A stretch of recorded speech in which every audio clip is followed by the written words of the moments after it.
नमस्कार, आप देख रहे हैं रिपोर्टर लाइव। मैं हूं आपके साथ दीक्षा चौधरी।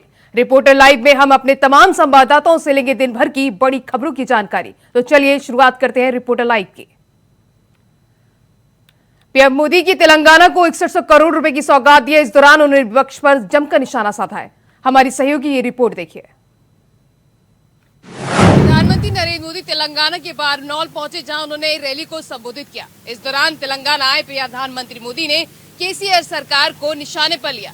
इस दौरान केसीआर पर जमकर भ्रष्टाचार का आरोप लगाया। उन्होंने कहा कि तेलंगाना सरकार भ्रष्टाचार से लिप्त है।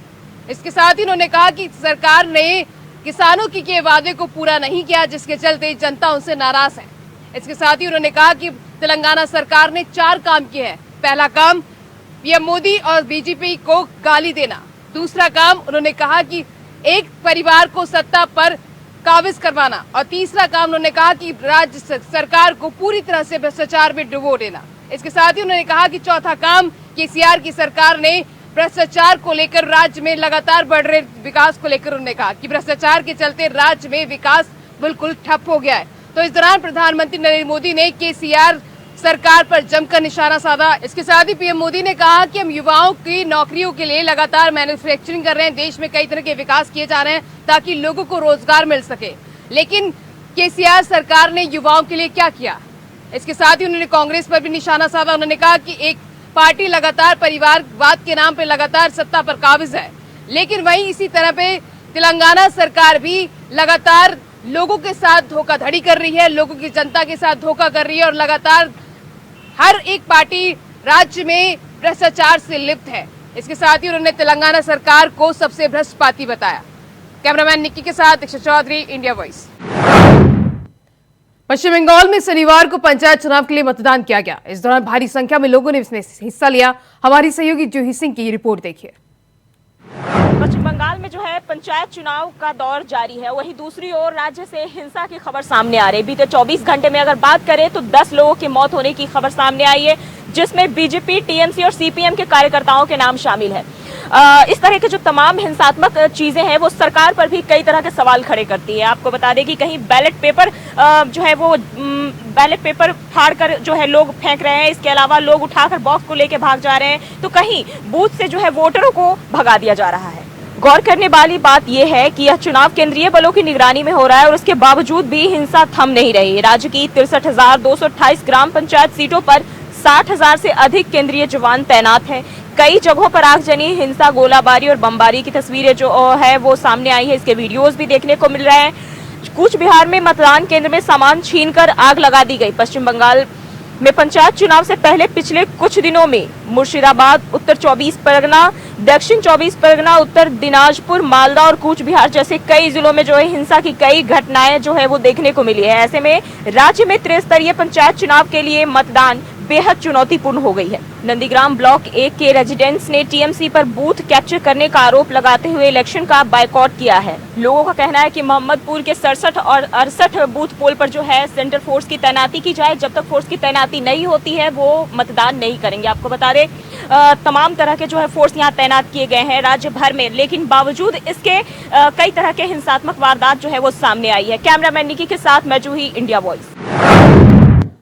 राहुल गांधी ने किसानों के साथ धान की रोपाई की, खेतों में ट्रैक्टर चलाया। हमारे सहयोगी दिनकर आनंद की रिपोर्ट देखिए। कांग्रेस नेता राहुल गांधी भारत जोड़ो यात्रा के समय से ही लगातार एक्शन मोड में नजर आ रहे हैं। इसी कड़ी में शनिवार 8 जुलाई को राहुल गांधी सोनीपत के स्थित एक गांव पहुंचे। यहां राहुल गांधी ने किसानों के साथ धान की बुआई की। साथ ही राहुल गांधी ने किसानों और मजदूरों से बातचीत कर उनका हालचाल जाना। दरअसल आपको बता दें कि राहुल लगातार विधानसभा और लोकसभा चुनाव को लेकर ग्राउंड पे एक्टिव हैं, लगातार अलग अलग वर्गों से मुलाकात कर रहे हैं। इसी सिलसिले में राहुल गांधी हिमाचल प्रदेश जा रहे थे। हिमाचल प्रदेश जाने के दौरान राहुल गांधी का काफिला जब सोनीपत से गुजरा तो राहुल ने मदीना गांव में किसानों को खेत में काम करते हुए देखा और किसानों के साथ जाकर बातचीत करने की शुरुआत की। आपको बता दें कि राहुल गांधी ने सिर्फ किसानों के साथ बातचीत नहीं की, इसके अलावा राहुल गांधी ने उनके साथ धान की बुआई भी की। थोड़ी देर बाद राहुल गांधी ट्रैक्टर चलाते हुए भी नजर आए और ट्रैक्टर चलाकर खेत की राहुल ने जुताई की। आपको बता दें इसके बाद राहुल गांधी ने उन लोगों के साथ खाना खाया और राहुल गांधी इसके साथ किसानों से हर समस्याओं को लेकर बातचीत की। आपको बता दें, भारत जोड़ो यात्रा के समय से लगातार राहुल गांधी एक्टिव मोड पर हैं। उनकी तरह तरह की तस्वीरें सोशल मीडिया पर वायरल हो रही है। कांग्रेस पार्टी भी इसे वायरल करने में जुटी हुई है। लगातार कांग्रेस का कहना है कि हमारा नेता जननायक नेता है, लोगों के साथ मिलता है, उनकी समस्याओं को सुनता है। लेकिन बीजेपी सिर्फ अपनी सुनती है। पीएम अपनी मन की बात करते हैं, लोगों की मन की बात नहीं सुनते हैं। कैमरा पर्सन निकी के साथ मैं दिनकर आनंद, इंडिया वॉइस। देश के 8 राज्यों में बाढ़ जैसे हालात देखने को मिल रहे हैं। उधर भारत के अगले 5 दिन भारी बारिश की चेतावनी है। हमारी सहयोगी स्वीटी दीक्षित की ये रिपोर्ट देखिए। दिल्ली एनसीआर में देर रात से ही तेज बारिश हो रही है। मेरे पीछे का आलम आप देख सकते हैं किस तरीके से मौसम अभी भी खराब है और लगातार ये बारिश हो रही है।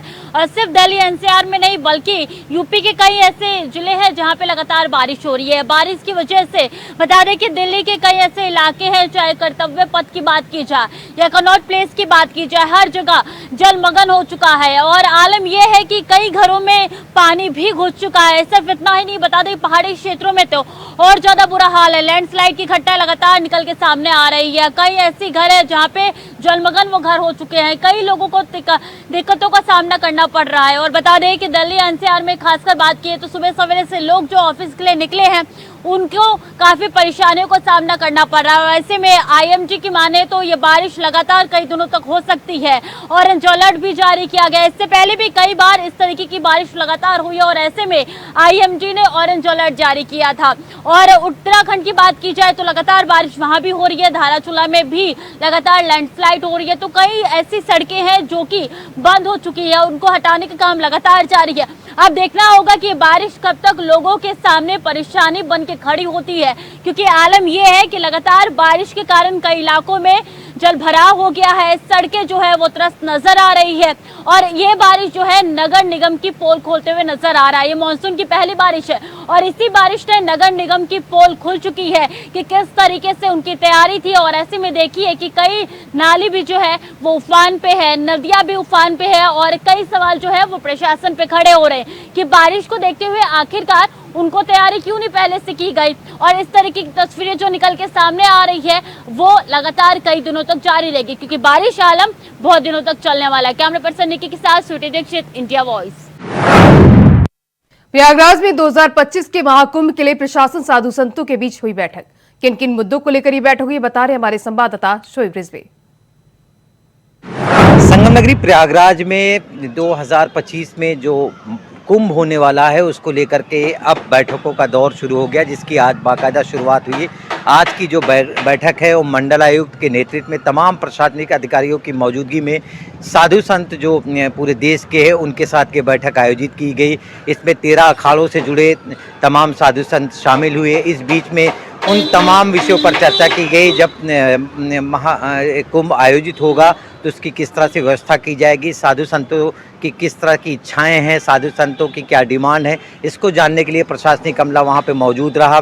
तमाम विषयों पर मंत्रणा हुई। ख़ास तौर से जो शाही स्नान है उसके समय को लेकर के, उसके सीक्वेंस को लेकर के बैठक में चर्चा हुई। ख़ास तौर से प्रयागराज जो धर्म नगरी के रूप में भी विकसित हो रहा है उसमें और कुछ क्या किया जा सकता है, इस शहर को किस तरह से और विकास इस पूरे आयोजन से पहले किया जा सकता है, इन तमाम विषयों पर गहन मंत्रणा की गई है। तो ये कहा जा सकता है कि उत्तर प्रदेश की योगी सरकार कोशिश कर रही है कि साधु संतों के साथ बैठक करके प्रशासनिक अमला ये तय कर ले कि इस बार का जो कुंभ 2025 आयोजित होगा वो भव्य और दिव्य ही ना हो बल्कि लोगों को आकर्षित करे। इसके लिए तमाम योजनाएं जो हैं ज़मीन पर उतारी जाए और ख़ास तौर से इन तमाम योजनाओं में जो साधु संत हैं उनकी राय भी शामिल की जाए और ख़ास तौर से जो यहाँ के प्राचीन मंदिर हैं या मठ हैं उनको किस तरह से विकसित किया जाए, इन पर तमाम विषयों पर चर्चा की गई।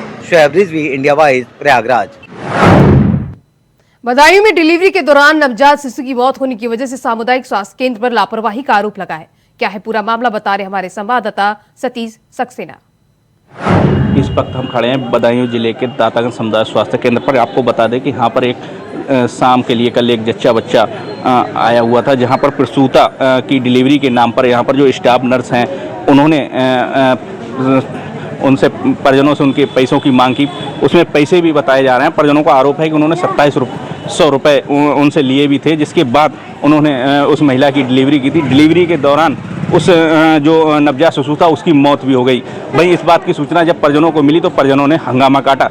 हंगामा देखते हुए जो स्टाफ नर्स थी वो मौके से फरार हो गई और अन्य जो यहाँ के अधिकारी थे उनके लिए सूचना दी गई।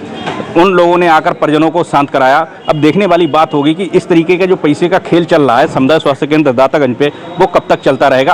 अधिकारी और कर्मचारी इस तरीके से कब तक जनता को चूना लगाते रहेंगे। वहीं एक तरफ जो सरकार है वो कहती है कि हम गरीबों के साथ हैं, गरीबों के सहयोग के लिए हर वक्त खड़े हुए हैं। वहीं बात करें कि दातागंज समुदाय स्वास्थ्य केंद्र की, तो यहाँ पर जो समुदाय स्वास्थ्य केंद्र है वो अपने कारनामों को लेकर रोज सुर्खियों में बना रहता है। अब देखने वाली बात होगी कि इस खबर के चलने के बाद जो अधिकारी हैं वो किस तरीके का संज्ञान लेते हैं। कैमरामैन सोहेल के साथ सतीश सक्सेना, इंडिया वॉइस, बदायूं।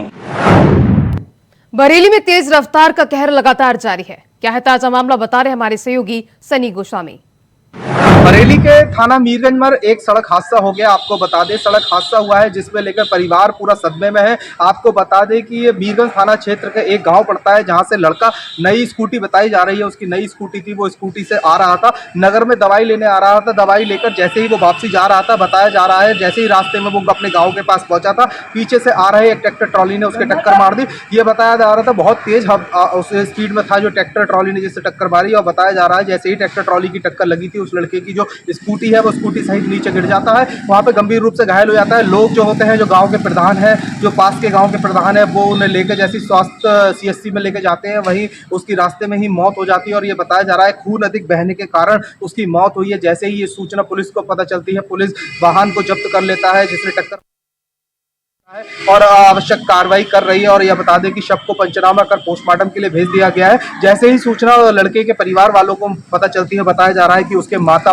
पिता का रो कर बुरा हाल है। ये बताया जा रहा है कि लड़का अभी 18 से 19 साल के बीच का है और ये बताया जा रहा है कि लड़का अभी पढ़ाई कर रहा था। वो किसी काम से जो दवाई है वो नगर में आ रहा था, जैसे ही वो वापसी लेने आया। और ये बताया जा रहा था कि अभी कुछ दिनों पहले ही उन्होंने स्कूटी थी, जो अभी नई स्कूटी थी, वो बताया जा रहा है कि उस पर नंबर भी नहीं है। जैसे ही हादसा पता चला तो उसकी मौके पर ही मौत हो गई। कैमरामैन नंद किशोर के साथ मैं सनी गोस्वामी, इंडिया वॉइस, बरेली।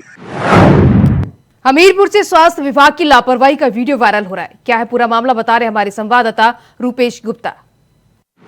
आज एक वीडियो काफ़ी तेज़ी से वायरल हो रहा है।